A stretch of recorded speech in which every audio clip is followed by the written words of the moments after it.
Hello guys, আসসালামু আলাইকুম। আজকে আমি বানাতে চলেছি লাউয়ের ভর্তা।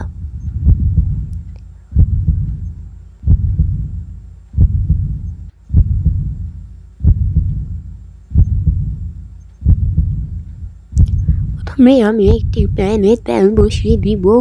এখানে দিয়ে দিব কয়েক কোয়া রসুন, তারপরে দিয়ে দিব পেঁয়াজ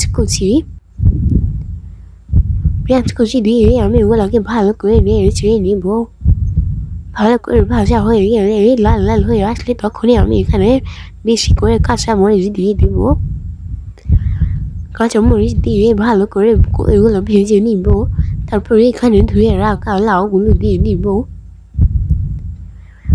দিয়ে এগুলো ভালো করে নেড়ে ছেড়ে মিশিয়ে নিব, ভেজে নিব ওগুলো ভালো করে নেড়ে ছেড়ে।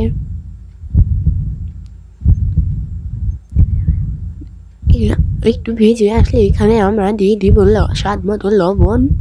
তারপর আবারও ভেজে নিব ভালো করে।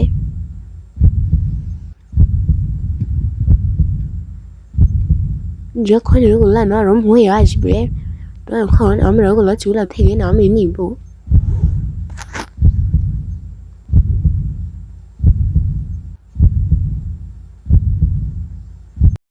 চুলা থেকে নামিয়ে এগুলো ব্লেন্ডার করে নিব আমরা ব্লেন্ডার মেশিনে। হয়ে গেল আমাদের লাউয়ের ভর্তা।